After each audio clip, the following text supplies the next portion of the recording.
Assalamualaikum warahmatullahi wabarakatuh. Oke, jadi ini pertemuan ke-7 kita sebelum UTS ya. Artinya setelah ini kita akan menghadapi midterm atau UTS yang nantinya kita akan tentukan harinya bersama-sama ya. Oke, jadi ini materi terakhir sebelum UTS yaitu tentang termokimia. Di mana subbahasannya atau konten materinya nanti ada tentang konsepnya dari termokimia itu seperti apa. Kemudian ada jenis-jenis dari sistem. Kemudian ada yang namanya alat, namanya kalorimeter. Kemudian bagaimana mengkonversi satuan energi. Kemudian ada dan lain sebagainya ya, bisa lihat di sini. Nanti kita akan bahas satu-satu ya. Oke, dari konsep dulu. Di sini kita lihat termochemistry ya namanya, termokimia. Di sini sudah saya bagi dua warna, termo sendiri, kimia sendiri. Nah, kalau kita tahu kan termo itu artinya panas ya. Jadi di sini kita akan belajar tentang panas yang terlibat dalam perubahan kimia dan juga fisika. Jadi maksudnya dari termokimia adalah termo atau panas yang terlibat baik dalam perubahan fisika ataupun dalam kimia. Tapi karena ini disebut termochemistry, berarti kita akan belajar tentang perubahan panas dalam perubahan energi kimianya. Gitu. Oke, jadi kalau kita lihat di sini suatu reaksi kimia pada dalam tabung reaksi ini kita memerlukan suatu pemanasan ya, tapi dalam reaksinya ketika terjadi reaksi apakah reaksi ini betul-betul membutuhkan panas atau bagaimana supaya dia bisa bereaksi. Nanti di situ ada dua jenis dari yang namanya perubahan energi ya atau perubahan panas pada suatu reaksi. Nah, di sini kalau kita lihat secara perubahan energi dari fisikanya ya, di sini kita punya dua, yang namanya sistem dan juga yang namanya lingkungan. Jadi sistem itu adalah sesuatu yang ada di dalam balon. Nih kalau kita lihat ya, jadi ini kan balon berisi suatu udara. Balon itu memiliki udara. Berarti di dalam balon itu adalah sistemnya, ya. Kemudian kulitnya balon itu adalah batas dengan lingkungan. Lingkungan itu adalah daerah di luar balon. Tapi karena di sini balonnya ditaruh di dalam wadah yang berisi larutan nitrogen ya. Lihat deh temperaturnya rendah banget, negatif 196 derajat Celcius, artinya sangat-sangat dingin. Otomatis lingkungan ini adalah si larutan nitrogen, bukan lingkungan yang luar ini ya, karena ini kan posisinya lingkungannya di sini. Sebenarnya ini juga berpengaruh tapi tidak terlalu signifikan karena posisi balonnya ini langsung kena si larutan nitrogen. Oke, nah di sini sistem biasanya kalau ada perubahan yang terjadi pada sistem itu akan mempengaruhi sistem itu sendiri ya. Kita akan lihat. Nah, biasanya perubahan itu terjadi karena adanya transfer energi dan juga adanya transfer materi. Ini biasanya dibahas di fisika dasar ya.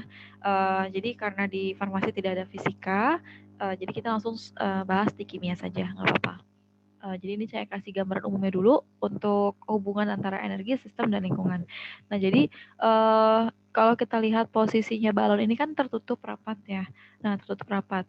Jadi kalau kita perhatikan di sini perubahannya menjadi nyusut gitu. Padahal balon itu sangat rapat kulitnya, tidak ada lubang mungkin dan tidak ada apa-apa, tapi kok tiba-tiba dia bisa menyusut. Apa yang terjadi bisa kita lihat ya dari ketiga jenis sistem.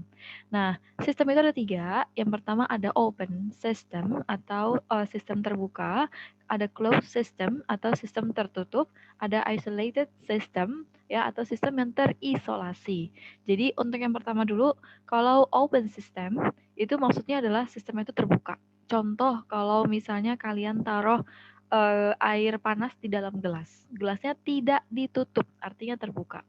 Nah, dalam hal ini kalau kalian bayangkan bisa saja debu masuk atau adik kalian main bola atau main kelereng, kelerengnya bisa masuk. Nah, jadi partikel-partikel seperti itu, seperti debu, seperti benda-benda, contohnya kayak kelereng tadi, itu dikategorikan sebagai materinya. Jadi adanya materi yang bisa masuk ataupun keluar dari sistem terbuka tadi. Kalau energi, energi itu biasanya berhubungan erat sama panas, ya. Jadi kadang kalau misalnya itu gelasnya tadi kan berisi air panas ya, kita buka, tidak kita tutup, panasnya bisa hilang karena dia bisa kemana-mana, panasnya keluar gitu. Nah itu artinya energinya ada yang keluar. Selain itu kalau misalnya airnya itu sudah dingin, maksudnya sudah normal ya, dinginnya normal bukan dingin es, kalian taruh di misalnya lagi tengah hari, lagi panas banget, tidak pakai kipas, tidak pakai AC, airnya bisa menjadi panas. Ya, nah airnya bisa menjadi panas artinya air tersebut juga menerima energi. Jadi selain membuang atau melepaskan energi keluar, si sistem tadi juga menerima energi. Jadi adanya transfer atau serah terima, adanya energi yang masuk ataupun energi yang keluar. Begitu juga dengan materi, adanya materi yang masuk ataupun adanya materi yang keluar, gitu ya. Itu namanya sistem terbuka. Jadi ingat kalau menentukan apa yang keluar, apa yang masuk, di sistem itu hanya ada dua yang akan keluar masuk, yaitu energi dan juga materi. Kalau materi itu kayak benda-benda partikel itu masuk ke materi, tapi kalau energi itu berhubungan dengan panas. Di open system atau sistem terbuka, adanya transfer energi dan juga materi. Jadi energi dan materi itu bisa masuk dan juga bisa keluar dari sistem tersebut. Nah, kemudian ada closed system. Jadi sistem tertutup yang terjadi itu hanya bisa transfer energi. Bayangkan kalau tadi gelasnya panas, kita tutup gelasnya ya, gelasnya kita tutup, tidak ada debu, tidak ada binatang, tidak ada benda-benda bisa masuk ke dalam gelas karena ditutup posisinya. Tapi posisi air panas di dalam gelas itu bisa menjadi dingin juga. Nah, hal ini menunjukkan bahwa energi itu masih bisa ditransfer meskipun sistemnya sudah ditutup. Contoh kayak balon ini tadi. Jadi balon ini kalau kita lihat ya, kulitnya balon itu kan sangat rapat ya. Ini kalau kita lihat, jadi di sini tuh balon ini kan rapat banget ini, tidak ada yang bolong. Kalau bolong pasti meletus gitu ya. Nah, kita tahu bahwa ini udah rapat. Ternyata ketika dimasukkan ke dalam lingkungan yang bersuhu sangat dingin, negatif 196 derajat Celcius, ternyata udara di dalam balon menjadi menyusut karena posisi dingin tadi. Artinya adanya transfer energi dari dalam itu menuju keluar, gitu ya. Nah, sehingga tadi peristiwanya udaranya menyusut. Pernah dengar istilah kan ya, udara itu bisa memuai kalau panasnya tinggi. Nah, sekarang sistemnya adalah dingin di sini, makanya dia menyusut. Makanya apa ya, kalau misalnya kita tahu ban ya, kayaknya ban sepeda atau ban motor tiba-tiba diparkir di bawah terik matahari bisa meledak sendiri, itu karena udara di dalam ban itu memuai. Karena dia memuai itu maksudnya kayak mengembang atau membesar, apa ya, kayak melebar gitu kemana-mana. Bayangkan itu kan posisi ban, karet dalam ban itu ya, itu kan sudah stuck segitu maksimumnya untuk daya tahan si udaranya. Ternyata udaranya kayak mengembang gitu, artinya mendorong si karet supaya untuk semakin besar dan akhirnya tidak sanggup ya, akhirnya bisa meledak. Nah, yang terakhir adalah sistem isolasi atau isolated system. Itu maksudnya adalah sistem yang betul-betul terisolasi. Jadi itu betul-betul rapat banget ditutupnya. Ini kan kalau closed system kan hanya ditutup. Kalau isolasi ini ada lagi lapisannya, lapisan pertamanya dia punya dua lapisan, lapisan keduanya di sini. Nah, ini isolated system, ini biasanya pada sistem ini tidak ada keluar masuknya energi ataupun materi. Jadi betul-betul tertutup dengan sangat rapat dengan adanya sistem yang diatur di sini ya. Maksudnya di sini betul-betul ada dikosongkan gitu ya. Ini contoh kasusnya pada termos ya. Tapi termos itu belum dikategorikan sebagai sistem isolasi yang sempurna. Kenapa? Karena kadang masih bisa dingin. Tapi untuk sistem sementaranya bisa kita bilang, maksudnya kalau dalam waktu sebentar memasukkan air panas ke dalam termos, itu bisa kita bilang sebagai isolated system karena dia menahan atau menjaga panasnya tetap stabil. Nah, di sini kita tahu ya, saya ulang lagi, untuk isolated system tidak ada transfer atau tidak ada pertukaran energi ataupun materi. Jadi kalau kita lihat ini contoh gampangnya, sistem pertama, kedua, dan ketiga. Untuk yang pertama itu ada tiga-tiganya pakai botol, tapi botol pertama itu tutupnya dibuka. Artinya di sini ada transfer energi ya, transfer energi atau heat, panas, dan juga ada transfer air. Airnya masih bisa ditambahkan ataupun bisa keluar. Air tersendiri itu termasuk dalam kategori materi ya. Oke, kemudian untuk ditutup, ketika botol ditutup, air mungkin tidak bisa tumpah atau air yang di luar tidak mungkin bisa masuk, tapi tetap ada transfer energi di sini terjadi. Nah, yang terakhir adalah ketika sistemnya diisolasi, betul-betul ditutup rapat, dikasih sesuatu yang apa ya, yang betul-betul membuat dia tuh aman di dalam gitu ya. Nah, itu bisa kita bilang bahwa dalam sistem ini itu tidak ada yang namanya transfer energi ataupun transfer materi kayak gitu. Ya, sistem terbuka, sistem tertutup, dan sistem terisolasi. Oke. Nah, bagaimana sih cara untuk mengukur seberapa banyak panas yang ada dalam sistem? Itu kita bisa menggunakan yang namanya kalorimeter. Jadi ini adalah alat sederhana dari kalorimeter ya. Di sini kalau kita lihat ada stirrer. Stirrer ini fungsinya sebagai pengaduk biasanya supaya ketika kalian mencampurkan zat A ditambah dengan zat B di dalam alat ini, pencampurannya bisa dengan sempurna, homogen gitu maksudnya. Kemudian di sini ada termometer yang digunakan untuk mengukur suhunya, perubahan suhunya ya. Kemudian sistem ini ditutup dengan isolated stopper. Jadi penutupnya itu kayak semacam pakai rubber atau karet yang betul-betul rapat gitu, stuck di atas. Jadi tidak ada panas yang bisa keluar ataupun panas yang bisa masuk dari segi tutupnya. Kemudian di samping dinding ini kalau kalian perhatikan ini juga ada lapisan lainnya yang membuat ini menjadi sistem isolasi ya. Sistem isolasi maksudnya. Jadi dari segi samping juga ada, dari segi atas juga ada ya. Oke. Nanti dari sini kita akan mengukur perubahan suhunya gitu. Nah, kemudian flow dari energi, artinya aliran energi itu mengalir ya dari sistem secara bolak-balik gitu. Jadi tergantung dari sistemnya, apakah dia nanti dari yang sistem 1 ke sistem 2 ke sistem 1 gitu ya. Itu nanti tergantung dari situasi dan kondisinya dia gitu. Biasanya energi ini mengalir dari energi yang tinggi menuju ke energi yang rendah gitu ya. Nah, di sini kita lihat satuan dari energi itu sendiri ya. Satuan dari energi ya atau panas di sini kita bisa sebut sebagai joule atau kadang sebagai kalori. Jadi secara umum tuh ada dua saja yang kita pelajari. Sebenarnya ada lagi ya beberapa, tapi di sini kita hanya pakai joule dan kalori saja. Makanya kalau kalian beli makanan sasetan, apa sih makanan snack, kalian kan bisa menemukan ini ini akan menghasilkan berapa kalori. Artinya kita akan mendapatkan energi sebesar berapa kalori setelah memakan snack tersebut. Tapi kalau dalam hitungan biasanya menggunakannya joule gitu ya. Hitungan dalam perhitungan reaksi kimia dan lain sebagainya. Tapi kebanyakan juga bisa menggunakan kalori. Oke, jadi di sini ada konversinya di mana 1 kalori itu sama dengan 4 atau 4.000 nih, coba nanti dicari ya kalian ya, ini tugas kalian. Apakah ini 4, atau 4.184 joule? Silakan nanti dicari, ini tugas kalian yang pertama. Oke, kemudian yang kedua ada pertanyaan di sini, berapa banyak joule jika diketahui 75 kalori? Kemudian berapa banyak kalori jika diketahui 10 joule? Ini ada 3 soal di sini, silakan nanti dikerjakan dulu. Oke, kemudian di sini ada yang namanya entalpi ya. Entalpi yang tadi sudah saya bilang, entalpi itu adalah kalor pada reaksi kimia, pada perubahan kimia dan perubahan kimia gitu. Maksudnya entalpi ini adalah perubahan energinya selama reaksi kimia itu berlangsung gitu. Nah, coba kalian perhatikan, untuk yang pertama ini ada propen. Propen ketika direaksikan dengan gas oksigen ya, artinya reaksi pembakaran, akan menghasilkan gas karbon dioksida dan juga air. Nah, selain itu karena ini reaksi pembakaran, dia akan menghasilkan panas dan juga suatu cahaya. Nah, panasnya inilah yang akan kita ukur seberapa besarnya.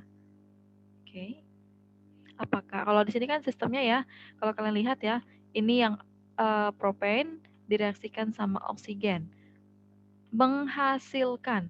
Artinya dalam proses ini dia tidak memerlukan panas, tapi dia memerlukan oksigen saja untuk bereaksi. Oke, bisa dipahamin? Kenapa? Karena panasnya itu dihasilkan setelah tanda panah, yang artinya panas adalah produk yang diperoleh. Jadi selain mendapatkan produk karbon dioksida, sistem ini juga mendapatkan air dan juga ada panas. Makanya kalau reaksi pembakaran tuh kita bisa merasakan panasnya. Contoh gampang gini deh, kita punya bahan awalnya kertas. Kemudian kita reaksikan atau kita bakar gitu ya dengan api. Benar, bakarnya dengan api. Tapi kan kita membutuhkan udara yaitu si oksigen tadi. Ketika dibakar, sudah kan apinya udah dimatikan nih. Kita kayak merasakan panas dari pembakaran tersebut. Nah, artinya adanya energi yang dihasilkan dari reaksi tersebut. Nah, jadi di sini kita akan melihat adanya perubahan energi dari produk dan juga reaktan ya. Makanya disebut dengan entalpi. Perubahan energi produk menjadi perubahan energi reaktan menjadi suatu produk gitu ya. Delta lambangnya nih delta H. Oke. Nah, jadi ada dua jenis untuk penentuan energi di dalam kimia. Itu ada yang membutuhkan energi atau membutuhkan panas, tapi ada juga yang istilahnya melepaskan panas. Jadi, kalau dalam reaksi kimia, ketika kalian mau mereaksikan zat A ditambah zat B, terkadang kita membutuhkan suatu pemanasan karena memang reaksi tersebut membutuhkan panas atau kalor. Nah, kemudian yang kedua, terkadang reaksi tersebut tidak perlu dipanaskan tapi sudah bereaksi, ya. Nah, hal ini menunjukkan bahwa mungkin saja terjadinya energi yang keluar dari sistem tersebut. Oke, kita akan lihat di sini ada yang namanya exotherm dan endotherm. Kalau dari katanya exo kayak exit ya. Jadi dalam reaksi kimia, selama reaksi kimia berlangsung, terjadi panas yang keluar dari sistem. Ini ingat ya, sistem itu yang di dalam, yaitu di dalam labu Erlenmeyer namanya sistem, lingkungan itu yang di luarnya. Jadi di sini kita bisa bilang exotherm adalah adanya panas yang dilepaskan dari sistem menuju ke lingkungan. Jadi kalau kalian mereaksikan zat A ditambah zat B di dalam labu Erlenmeyer, kemudian kita tahu, oh ini reaksi exotherm. Kita bisa mengidentifikasinya dengan cara apa? Dengan cara memegang si labu Erlenmeyernya. Kalau kalian pegang, itu kalau dia menjadi panas labu Erlenmeyernya setelah pencampuran, berarti reaksi di sini dikatakan reaksi exotherm karena dia menghasilkan panas atau melepaskan panas kayak gitu. Jadi sistemnya dilepas oleh sistem menuju ke lingkungan. Jadi kita bisa merasakan panasnya ya. Kemudian kalau untuk endotherm itu biasanya adanya panas itu diserap sama sistem. Jadi panasnya itu masuk ke dalam sistem agar reaksi kimianya berlangsung dengan bagus gitu ya maksudnya. Nah, pembuktiannya biasanya kalau kalian pegang labu Erlenmeyernya itu menjadi dingin karena panas di sekitar itu diambil oleh sistem. Itu kalau tanpa pemanasan tapi ya. Jadi cukup dengan di dalam labu Erlenmeyer cukup untuk mereaksikan zat A dengan zat B, kita reaksikan, kita campur gitu maksudnya di dalam labu Erlenmeyer. Ternyata tiba-tiba labunya menjadi dingin kalau dipegang. Nah, hal ini menunjukkan adanya reaksi endotherm, yaitu panas di sekeliling lingkungan itu diserap oleh sistem. Jadi yang jadi patokan kalian adalah sistem. Apakah sistem yang melepaskan panas atau sistemnya menerima panas? Kalau sistemnya melepas panas, berarti dia exo, panasnya keluar. Tapi kalau sistemnya menyerap panas, itu namanya endo, masuk panasnya. Nah, biasanya lambang dari delta H-nya juga kelihatan ya, apakah dia exo atau endo. Kalau dia misalnya exo, berarti lambangnya menjadi negatif ya, nilainya negatif, nilai dari delta H-nya. Karena berkurang panasnya di dalam sistem. Kan panasnya dilepas, dibuang. Tapi kalau pada endo, karena panasnya bertambah terus, karena dia masih menyerap panas dari lingkungan, itu lambangnya yaitu positif. Jadi nanti delta H-nya bernilai positif. Oke, nah di sini ada beberapa rangkuman ya untuk perbedaan dari reaksi exo dan endo. Yang pertama dari segi energinya kita bisa lihat energi kalau pada exo itu dilepas, jadi energinya dilepas, bukan diserap atau panasnya dilepas. Tapi kalau pada endo dia justru menyerap panas. Kemudian untuk suhu di lingkungan, ingat tadi kalau ini sistem yang di dalam sini adalah sistem, lingkungan itu yang di luar sini ya. Nah, kita lihat suhu di luar tadi. Kalau suhunya menjadi panas atau naik, berarti dia masuk kategori exo. Kenapa bisa? Karena sistemnya melepas panas. Jadi panasnya lari keluar atau ke lingkungan sehingga lingkungannya menjadi panas. Kemudian kalau endo karena dia menyerap panas, berarti nanti suhunya akan lebih dingin, turun gitu.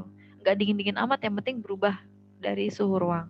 Kemudian dari segi nilai delta H, kita bisa bilang bahwa exo bernilai negatif. Kenapa? Karena panasnya semakin berkurang, sedangkan endo bernilai positif karena panasnya semakin banyak untuk diserap. Gitu ya.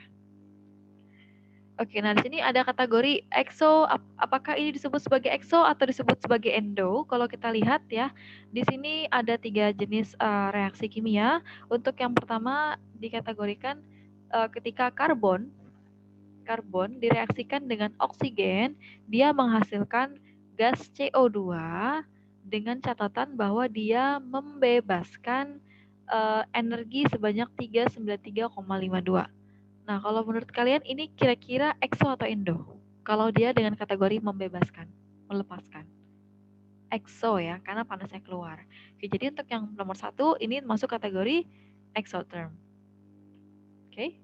Kemudian yang nomor 2 kita lihat ketika gas nitrogen direaksikan dengan gas oksigen, ternyata dia menghasilkan gas NO2.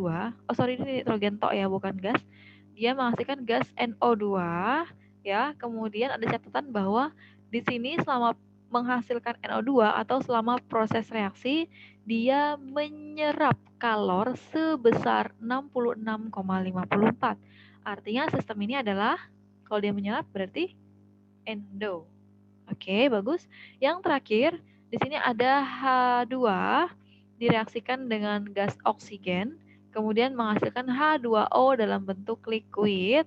Nah, dalam reaksi ini, selama reaksi berlangsung, ternyata ada pembebasan energi sebanyak 285,83 kilojoule, sehingga kita bisa kategorikan reaksi yang ketiga ini termasuk ke dalam istilah exotherm. Karena dia membebaskan atau melepaskan energi. Oke, sudah ya saya rasa. Kemudian ini ada catatan yang harus kalian ketahui ya. Kalau tadi kan kita lihat bahwa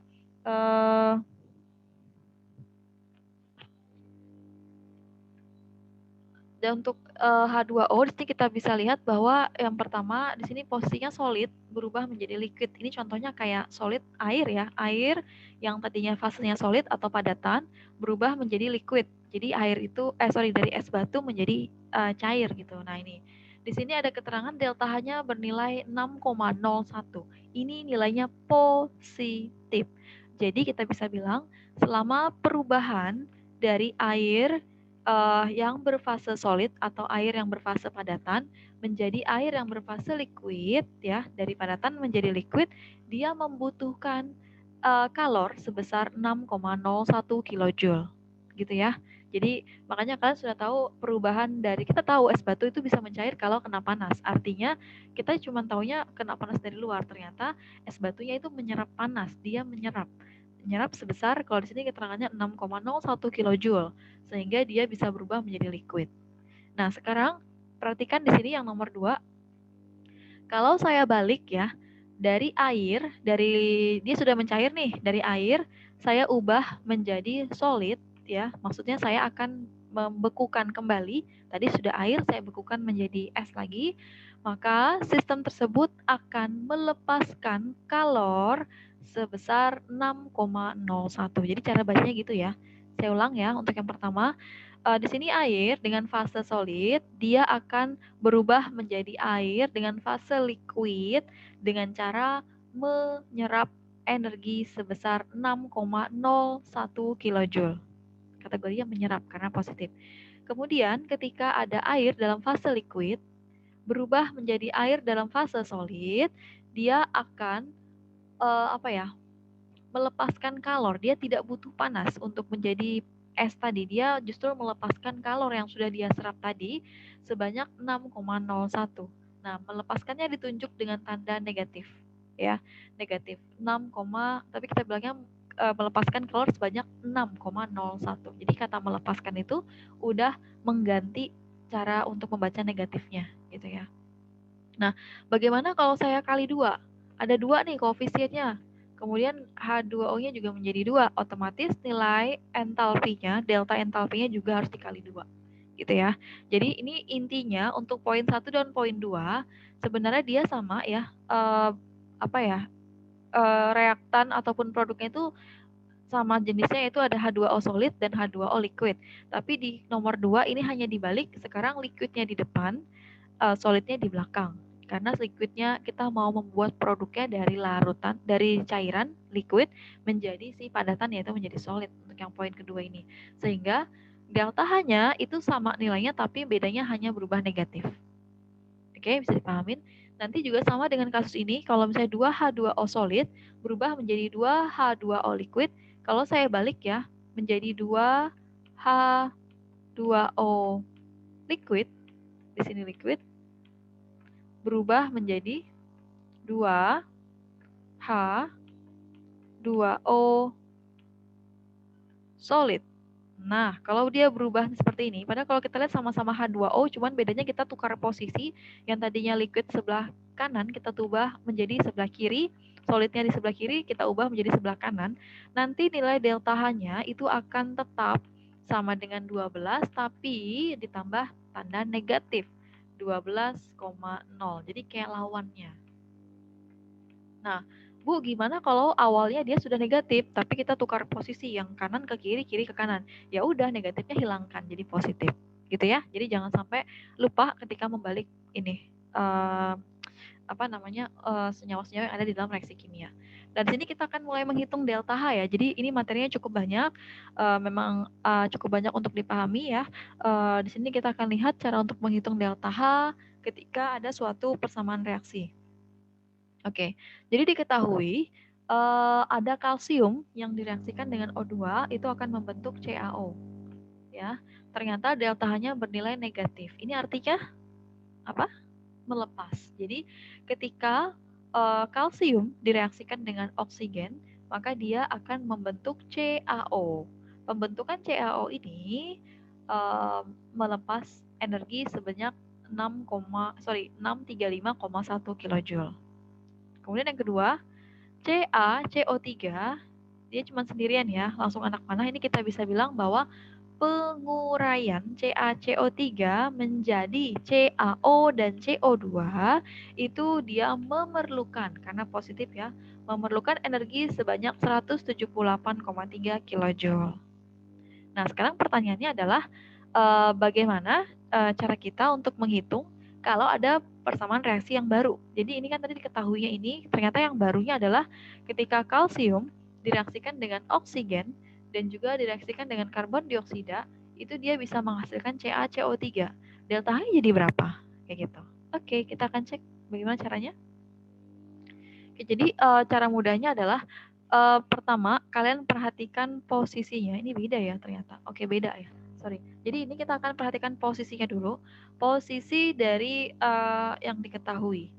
Ini yang ditanya ya. Saya ulang. Ini yang ditanya. Ini yang diketahui. Oke, sekarang kita akan membandingkan posisi dari setiap senyawa atau unsur yang ada di yang ditanya. Di sini maksudnya. Kita lihat yang ditanya ini, posisi kalsium ini berada di sebelah kiri tanda panah. Artinya di sebelah kiri, artinya masih bahan dasar. Apakah sudah sesuai dengan yang diketahui? Oke, sesuai. Kemudian untuk posisi oksigennya berada di sebelum tanda panah, apakah sudah sesuai? Sudah sesuai, oke. Jadi cara menghitungnya kalian sesuaikan dulu letaknya. Kalau sudah sesuai, yang pertama ini kita ambil, ya kita tulis di samping sini, kalsium ditambah dengan setengah O2 menghasilkan CaO dengan nilai delta H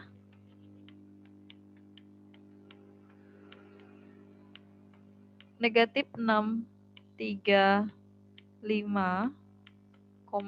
kJ. Nah, sudah ya, kita tulis. Kemudian yang kedua kita lihat lagi, ini tadi sudah, ini sudah. Sekarang kita lihat ada CO2.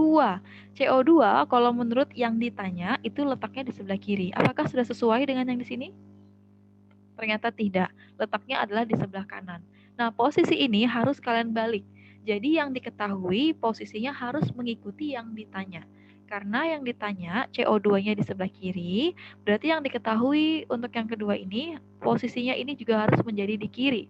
Bagaimana caranya? Kita hanya menukar posisi dari yang posisi yang di sebelah kanan, kita tukar ke kiri, yang di kiri kita tukar ke kanan. Jadi hanya tukeran barter gitu posisinya. Kita tulis ya, CaO2 ditambah dengan CaO. Boleh CaO duluan ditambah dengan CO2 boleh, nggak apa-apa. Tadi saya tulis yang mana ya? Ini ya. Oh sorry, ini CO2 bukan CaO2. Sorry. Ini nggak ada A-nya. Oke. CO2 plus CaO menghasilkan CaCO3.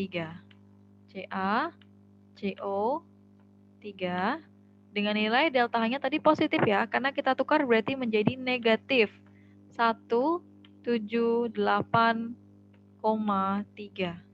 Oke, kalau sudah seperti ini kita kayak tarik garis lurus. Ini kayak hitungan matematika biasa ya. Cuman tandanya ini tidak ada, tandanya mengikuti dari ini saja nanti. Tanda tambah atau kurangnya tidak ada kalau di sini. Kita lihat ya. CaO2, CaO. Apakah posisi unsur di pertama ini ada juga yang ada di unsur kedua? Maksudnya persamaan reaksi pertama ini apakah ada unsur-unsurnya yang terdapat di persamaan reaksi kedua? Ada ya, yaitu CaO. CaO kita coret. Nah, posisi coret ini boleh kita lakukan kalau yang satu di kanan, yang satu di kiri. Boleh kita coret, jadi kayak seberangan gitu. Nah, setelah kita coret, ada lagi nggak yang bisa dicoret?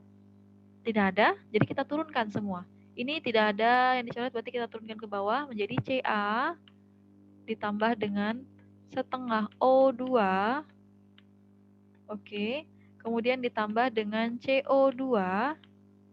CO2. Loh kok bisa, Bu? Ini kan sudah sampai sini sudah selesai, karena ini sudah tanda panah, artinya ini batas. Semua unsur-unsur yang berada di sebelah kiri tanda panah, ini kita ambil, kita turunkan. Tapi dengan catatan adalah unsur yang tidak dicoret tadi. Baru kita bisa tambah dengan sisanya tadi CO2 ya. Sorry, sudah ternyata. Saya hapus dulu. Sekarang sudah nggak ada lagi yang di sebelah kiri, kita ambil yang di sebelah kanan. Kasih tanda panah dulu batasnya. Di sebelah kanan ada siapa? Di sini sudah tidak ada siapa-siapa karena sudah dicoret. Yang tersisa hanya CaCO3. CaCO3. Nah, apakah persamaan yang kalian cari ini sudah sama dengan yang ditanya? Sama ya? Ada Ca, ada setengah O2, ada CO2. Oke.